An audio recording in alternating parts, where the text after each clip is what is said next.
And the one thing that I've heard across Big Fours is that in public accounting, your career is really in your hands. It's literally in your hands. And I remember one manager telling me this as an associate, and he said, you know, guys, just remember, your career is in your hands. He's like, you have so much control over your career, it's frightening.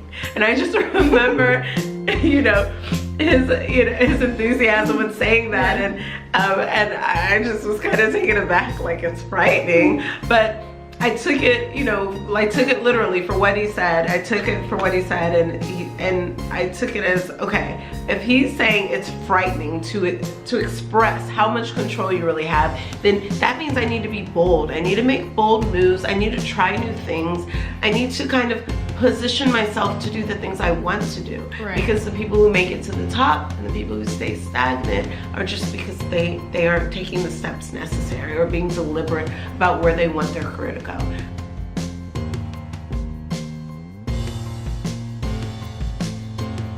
Hey guys, welcome back to my channel. It's Sharon and welcome to the CPA Experience. This channel is dedicated to bringing you tips and tricks on how to pass your CPA exam and create a CPA career that you really enjoy. I'm really excited here to be sitting with my friend Francis, and we're recording all the way from Portugal, so this is really exciting. So I wanted to make a video about how to succeed in your first accounting career at a Big Four firm or a regional accounting firm, because we both work with public accounting firms, Big Four public accounting firms, and I know a lot of my viewers are people who are currently either in their last year at college and are graduating and getting a job, or people who just recently started a job with a Big Four accounting firm or a smaller accounting firm. And I think this video would help you plan how to succeed, plan how your career would go as you start your career with one of these firms. And with that said, that's what this video is going to be about, and I will just give a brief introduction of how I know Francis, and now let Francis introduce herself. So a few years ago, I think it was because I started with my firm in 2013, and then 2014 I got selected by my firm to go to a conference with high-achieving, high-performing African Americans from each of the Big Four firms. So each firm selects, like, I think about 10 people across the Americas to attend this conference. And at this conference, that's why I met Francis. Francis was working at a different Big Four firm at the time, and we met there and we just connected and we became really good friends, and since then we've just been really good friends, and here we are traveling and visiting Portugal, running half marathons and living an exciting life. So it's really exciting to just know how you can meet people, build that connection, even though they don't work with your firm or they don't work in your service line. You meet a lot of people during the process of your public accounting journey or your accounting journey in general. I think that's really exciting. So I'll let Francis introduce yourself. Just tell them what you currently do. Hi guys. Your educational background. Sure. Hi guys. My name is Francis Mbachu, also known as Francis Speaks. Excuse my voice today. I am like overcoming a cold. I think the half marathon was a bit much on my body, and it's just kind of been freaking out since then. But yes, my name is Francis Mbachu. I currently work in public accounting at one of the Big Four. I would say a better Big Four than the Big Four she works at, but we won't go there. I have a law background, so I have a bachelor's in business administration with a focus in accounting, and then I went to law school and have a law background. And so what else do you want me to tell? Just tell them like what you do, like what service line you currently work in. Oh yeah, so I'm currently in tax. I work in M&A right now, which is mergers and acquisitions, and previously I've worked in international tax services. So I have a bit of a blended background, but both in tax. That's good. So with that said, we each have different perspectives in terms of like how we started our careers and how we perceive the public accounting firm to be, and I think we have good insights on what to share. I'll just get right into it. So say you just recently graduated from college, right? You studied, you passed your CPA exam like I advised you to, and so now you're in your first job, you're working, you're like, how do I navigate my career in this competitive environment, which is also a very rewarding place, because the Big Four really gives you a lot of opportunities and you get a lot out of your experience there. So now you're there.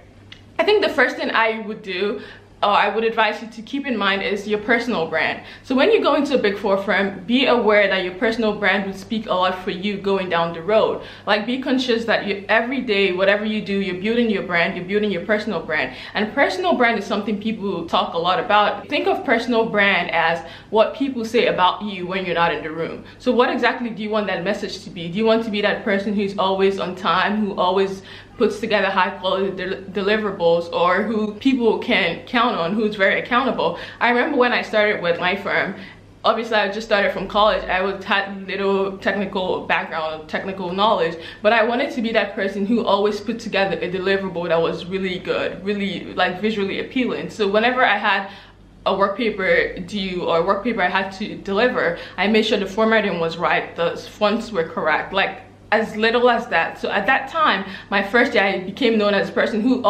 Sharon always puts together really good deliverables. Deliverables are always clean, always good to look at. And by then, people started trusting me and giving me more work. And when you start getting more work from people and people start trusting you, that's how you build your clients, you build your relationships with people, and you get more experience. Do you have any like insights on like personal brand? Yeah, absolutely. Your personal brand is so important. And so before you start your career, or if you've already started, you do want to start thinking about, what do I want people to know me as? Like, what do I want to stick out? When people say my name, what do I want them to think of? And I personally think that your personal brand first comes before you even start your career. So before you start your career, it's those kind of key character traits about who you are that should translate into your career. And so like one thing that I suggest is knowing who you are, knowing what qualities you have and what key traits. With me, I'm very much so a people person, but outside of that, I've always cared about growth and development of my colleagues. And so I think one thing that stands out when people work with me is that, okay, when we work with Frances, we're going to learn a lot. We're going to become a better professional. She's going to develop us. She's going to like teach us and show us like our mistakes and also coach us. And I think like what my staff really appreciate that. And that's something that adds value to me. When I know that the people that I work with are impacted once we're finished working together, then I feel like I've added value to the team. And so, but that wasn't something that I created once I went into Big Four. That was just kind of who I was as a person outside of Big Four. And then when I went in, I just owned those strengths. And so I think it's very important to know, okay, who am I? What are key things? Like Sharon loves visual effects. That's with everything. So it didn't start when she went in Big Four. She just said, hey, this is what I love, so I'm gonna make sure it shows in all my work. So I think it's very important to think of that. And if you do have some negative qualities that you want to get away from, then do think of the good qualities that you want and focus on showing that, so that can be who people know you by. That's good. That's a good point. The next thing I think would help you as you succeed in your Big Four accounting career is setting goals. And setting goals doesn't only mean professional goals, it also means personal goals. And I know Frances talks a lot has a channel about motivating people and setting goals and reaching your goals. So I think she would have more insight and sharing about goals. Yeah, and so with goals, I think one, I always say why. What is the reason you want to reach your goal? So when you go in Big Four, you want to have professional and personal goals.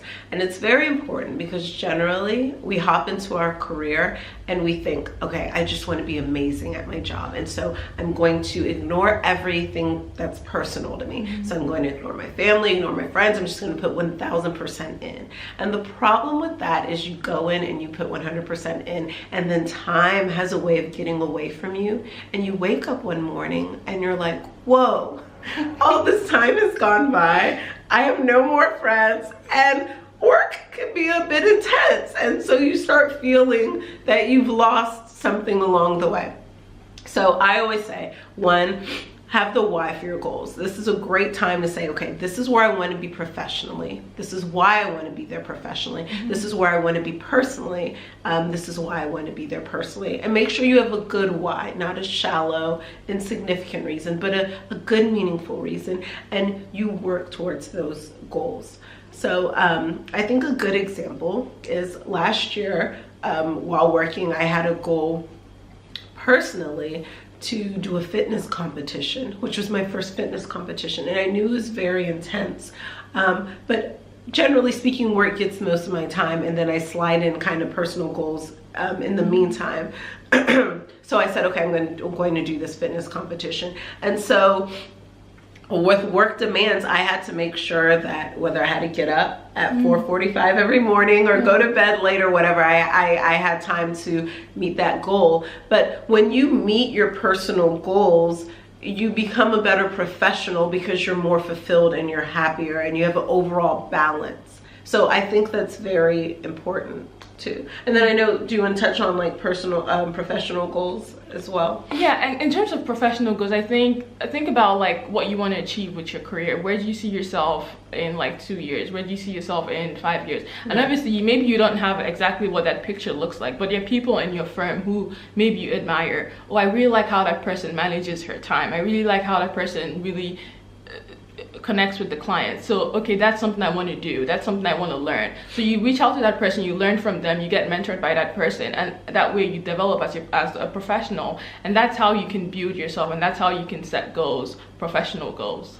And you know, a goal is kind of like a framework, right? Or your goals are a framework, and along the way you will take various routes to get to that goal. Like there's not one way, and so don't be alarmed if something on the way completely just shifts your whole, you know, path, and you're heading in a different path. That's the fun and excitement about your career and about meeting people and discovering new things and doing different work. And in terms of meeting people, that was the next point. The next point we wanted to touch on was networking. So think when you go into public accounting or accounting in general, even if you're working for a company's accounting department, remember that the accounting industry is really, really small. The people you work with transfer to a different office or they transfer to a different company, and you end up crossing paths with people that you meet. So when you work with people, think about, okay, I'm probably going to meet this person down the road somewhere. This person is probably going to help me some way down the road, or I'm going to help the person some way down the road. So be very deliberate about the connections you make, about how you present yourself to these people, and also take advantage of the networking opportunities that your firm has to offer. I know a lot of the Big Four firms have a lot of networking opportunities across service lines, across groups, across industries, and across even affinity groups. So like the Black Professional Network, or a Latino Professional Network, or even like women in accounting and different things like that. Yeah, so like the firms have those, and those groups have happy hours or like social events that you meet people. So take advantage of those things. So like I said, Francis and I met at a conference with Big Four people. Most of my friends in other Big Four accounting firms, I met through that conference. Right. We've just built that relationship, and we've remained friends since. And just, I mean, we're traveling together to another country and running half marathons, completely not related to work or our profession, but it's just something we had in common, and we met and just had an organic like relationship from that. And so you never know who you meet. Like people meet their significant others through work networking event. They meet lifetime friends, and they meet people. Sometimes it's the people you meet that you never thought would help you will be the main one that vouches and coaches and mentors you through your career. Sometimes the people you never thought would help you, just someone that you organically had a conversation with, will be the one that will sponsor you and push for your promotion. And so I just say, like, go into your career like excited. There's gonna be stuff you don't like. It happens with everyone. There's gonna be things you like, but just go happy, excited, optimistic, and be ready to meet people and speak to people, and just be natural, you know. Be yourself, and try to make those natural connections. I think it's those organic connections that kind of help you through your career. And I know one question I get a lot from students when I go on campus in terms of like networking, and when I see students at conferences, they think it's a nervous thing. Like, oh, what do I talk about with this person that doesn't look like me, that I have no connection with, that I don't know where they went to school. But the thing is, you never really know until you start having that conversation that you actually have a lot of things in common. So you can start with, oh, hey, what do you currently do? What do you currently work on? What clients do you work on? And start picking up on that. Also, where did you go to school? Are you from around this area? Just little conversations like that can help you guys make connections and have similarities that you can build up on and build relationships. Right, and some of the things I've had in common with like a lot of different people have been like athletics or just different workouts that we do, people who are runners, just different things like that, or even, I mean, anything really. Yeah. So you can connect on different levels with different people. Next thing we wanted to talk about, and I know we touched on a little bit with goals, is balancing life and work. And that's something you need to be aware of and be conscious of as you go into your career. Know that you have a profession, you have a career, but you also have your life outside your career, right? Because the more balanced you are, the better worker you are, the better performer you are, and the more you can succeed in your career. But if you're just a person who is swayed to one side, so maybe you're just having the most time of your life, you're just like not giving, you don't give a care about your work, obviously it's going to show on your performance. But and also if you just focus all your time on work and you never take care of your health, you never take care of your body, it's going to turn around and bite you in the butt. Because, and I say that because you're gonna either get sick or you're gonna like get some kind of health issues because you're not taking care of yourself. So be aware of balancing your life, balancing your personal relationships, balancing your professional relationships in the way that helps you succeed and helps you become a whole being. No, I completely agree. I mean, the worst thing is when you see partners who have basically reached their life and career goal who are sick or who have to take a sabbatical because they didn't take care of themselves along the way. And then it makes you wonder, like, was achieving that goal meaningful then if you can't even really enjoy it? And so you definitely want to find a balance. And I think health is one that should always take priority. But also just a meaningful balance, like we said earlier, of meeting with friends, you know, setting some personal goals, just making sure you're living a happy, you know, life. And so when Big Four discusses this work-life balance, right, it changes year to year, and it changes between Big Four. Like I've heard work-life fit, work-life balance, whatever. Work-life integration. And the reason with that is because Big Four is very unique, is unique to other jobs though. It's not like the other 9-to-5 accounting job you'll get. It has a very entrepreneurial feel and vibe to it. And as you know, with entrepreneurs, they don't work 9-to-5s. They work around the clock whenever work comes. We're a client-based industry. And so with that said, Big Four has that issue with trying to make sure their employees are not being disturbed on the weekends and having a balance, but with being client serving and being entrepreneurial at that. And so with that said, when working in public accounting or Big Four, you have to learn how to be okay with adjusting your life schedule to implement work and personal, and not being stuck to kind of the, I'll say, archaic, like 9-to-5, because that doesn't really exist anymore. But knowing that, hey, I need this time to take care of me and be with my family, but I also know my clients need this, so I'm gonna work this together so I get a win-win situation. And the key with that also is just communication, right? Just letting your teams know, okay, I have this commitment, I have this appointment at this time to pick up my kids, or to have this soccer game, or to run this half marathon. So like, for example, me, right? I had this half marathon I planned to do this October. And as you know, I work in tax, and October 15th is our tax busy season, and my race was scheduled October 15th. So I planned around, like, my clients, planned around making sure that my teams had everything they needed to file the returns by October 15th. I set them up to succeed. I didn't just like up one day and leave because, oh, you know, I want to take care of my personal self. You know, that's not how it works. You have to make sure, like, you tell your team ahead of time, you plan to make sure they know what you're doing. Everyone is aware of what you're doing. You're balancing your clients, you're balancing your personal life, and you're also making sure that once you leave, you're not just like, you're not leaving people out to dry. You're making sure, like, you're still taking care of your responsibilities even while you're gone, you know? Right. And hey, I mean, we haven't really been disturbed on this vacation. Not at all. Hey, we may get an email or a question or something, and that's okay. And I look at it, like I said, as having my own business. that would happen. I may go on vacation and a client may need a question answered or something, and that's okay, as long as it's not overwhelming my vacation, right? And so you find that balance, you do what you need to do, you set your team up for success, and you take your personal time when necessary. And then you find a more routine balance when you're not going on vacation.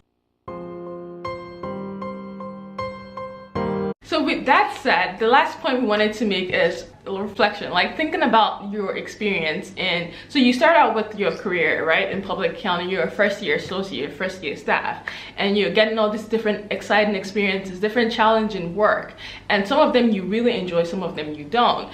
What does that mean? How does that translate for you? So what I did for myself when I started, I remember someone telling me, well, you're gonna get a lot of different kind of work. Just be aware of what you really like to do.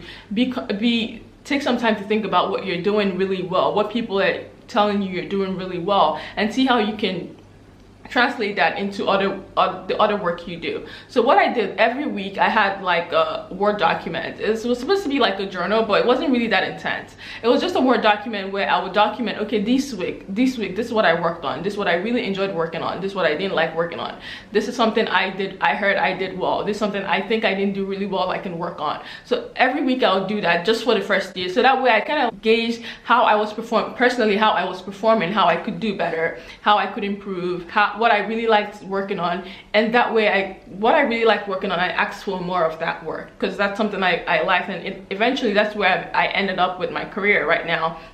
And that's what I mostly work on currently. And so just knowing that, being aware of what you like, being aware of what you don't like, just taking that time to reflect on your experiences would help you kind of navigate your career and plan your career in a way that you would really enjoy, and you're not just like going with the flow. Because going with the flow is you're not moving in the direction that you want. You're not moving in the direction that you're planning for. You're just going with whatever happens. And I don't know how that works for people, but I didn't think it was going to work for me. So I was deliberate with making sure I was planning out what I really like, getting on the projects, the kind of projects I really like working on, and improving myself. Yeah, absolutely. I mean, you always want to be deliberate about what you're doing. And the one thing that I've heard across Big Fours is that in public accounting, your career is really in your hands. It's literally in your hands. And I remember one manager telling me this as an associate, and he said, you know, guys, just remember, your career is in your hands. He's like, you have so much control over your career, it's frightening. And I just remember, his enthusiasm in saying that, and I just was kind of taken aback, like, it's frightening. But I took it, I took it literally for what he said. I took it for what he said, and I took it as, okay, if he's saying it's frightening to express how much control you really have, then that means I need to be bold. I need to make bold moves. I need to try new things. I need to kind of position myself to do the things I want to do. Right. Because the people who make it to the top and the people who stay stagnant are just because they aren't taking the steps necessary or being deliberate about where they want their career to go. I've seen so many different career moves within Big Four that it's amazing, because it's almost like so many different companies within a company. Right. And as Sharon said, it can be very intense, but you have to also see the pros of that. And once you figure out how to kind of work the balance and maneuver everything, I think you can find a very exciting career in Big Four. Yeah, I think so too. I really like what I do. I enjoy what I do. I'm challenged every day. I work with really smart people, really exciting people. I work with amazing clients, and it's just exciting. I look forward to going to work. I look forward to doing the job I do, and it's an exciting place. You learn a lot. You work with really cool people. Yeah. And I think it's if you're young. Yeah, exactly. Yeah, and there's a lot of happy hours. A lot of happy hours, work outings. It's fun. It's fun. Be really good. So as you're starting your career, just be excited, be optimistic about your career, about the people you're going to meet, about the client work you're going to work on, and just be positive and just keep an open mind to the experiences that you get, the relationships that you build, and just be great. Right. I mean, this is your life. You have a lot of control over it, and just enjoy the opportunities that Big Four gives you for your career, and do your best. That's all you can do. But just to recap, you got to set goals, work on your personal brand, your networking, balancing your work and life, and just taking your time to reflect. Guys, that was all we had for today. Thank you so much for watching. Yes, and remember, you're made to be great, so live like it. This is Francis Speaks. And this is Sharon Anuma from the CPA Experience. And where can they find you online? Well, you can find me on my YouTube channel, Francis Speaks. You can search me, and my website, francisspeaks.com, will be up soon. So I hope to see you guys soon. And I'll put on Facebook and, you know, and Instagram. Yeah, I'll put all the information in the information box below. And if you guys have any questions, comments, feel free to email me. Feel free to leave a comment down below, and I'll be in touch. Bye. Take care.